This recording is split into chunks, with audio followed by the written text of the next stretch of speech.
Le dernier chant de Sonia Delzongle chez De Noël. Le début de la fin.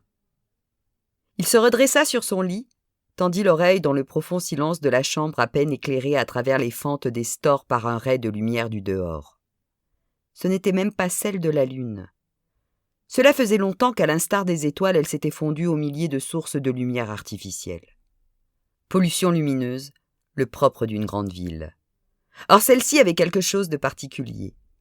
Une ville témoin, théâtre d'un projet expérimental de lunes artificielles lancé par la Chine. Plus précisément par la Tianfu New Area Science Society. À l'origine de ce programme mégalo ambitionnant de se substituer à la nature. Envoyé dans l'espace à 500 km d'altitude, un satellite miroir qui, en réfléchissant la lumière du soleil vers la Terre, se substituerait aux éclairages urbains et permettrait à la ville d'économiser annuellement 150 millions d'euros en électricité. Ce même système pourrait aussi orienter les rayons solaires vers des régions sinistrées après une catastrophe naturelle. Les Russes y étaient déjà employés lançant une série de tests dans les années 1990 avec, notamment, un miroir d'un diamètre d'une vingtaine de mètres, déplié depuis la station Mir. Nombre d'astronomes avaient réagi avec colère à ce projet Moonlight, qui anéantirait toute lumière naturelle nocturne et empêcherait les observations des planètes et des étoiles en ciel profond. Faisant partie de ces astronomes, Deepak avait songé à quitter la cité avec sa petite famille. Norma n'aurait pas eu de mal à retrouver un poste de cardiologue dans un autre hôpital, mais cela aurait voulu dire arracher Javis à son école et à ses copains. « Deepak, qu'est-ce qui se passe ?» La voix encore endormie de Norma à côté de lui. Le réveil affichait 7h07. Une des règles à la maison était de ne pas avoir les smartphones à côté du lit. Ils étaient tous réunis sur une table du salon. « Tu ne les entends pas ?»« Ah, encore ? Non, je t'ai déjà dit. C'est dans ta tête. Mais peut-être que tu as l'oreille moins sensible à ça. » « Impossible, si c'est vraiment tel que tu le décris. Chaque fois que tu me dis les entendre, pour moi il n'y a que du silence. Et les bruits normaux d'une ville qui se réveille peu à peu. Je t'assure que je les entends, Norma, comme après la passe, lorsqu'ils se retrouvent la nuit sur leur arbre ou dans leur buisson.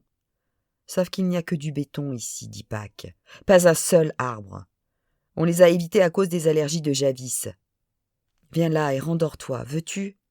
Au contact de la main chaude de Norma sur ses reins nus, Deepak, assis dans le lit, frémit légèrement. « Je les entends, dit-il sans se retourner. Je les entends chaque matin, à la même heure. Leurs pépiments, leurs bruissements d'ailes, il y en a des centaines. Si ça continue, tu devras aller consulter, tu sais, soupira la jeune femme. Qui ? Un ORL ou un psy ? Déjà, un ORL, pour éliminer ou confirmer la présence d'acouphènes dues à une mauvaise position qui impacterait les cervicales. Et puis, si ce n'en est pas, alors... Je deviens cinglée, c'est ce que tu penses. Je n'ai pas dit ça, du moins pas encore. C'est justement pour t'éviter de le devenir que je te donne ce conseil. Car il n'y a pas d'oiseaux ici. C'est bien ça le problème, Norma. Je crois. Il n'y a plus d'oiseaux en ville, et presque plus dans les campagnes. Pourtant, je les entends.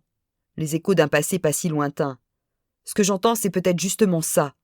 Leur absence. Deux larmes s'échappèrent au coin des yeux de Deepak et roulèrent discrètes le long de ses joues. « Viens là », lui souffla Norma en le prenant par les épaules et l'attirant à elle. Les muscles fins et nerveux de l'homme se contractèrent sous ses doigts.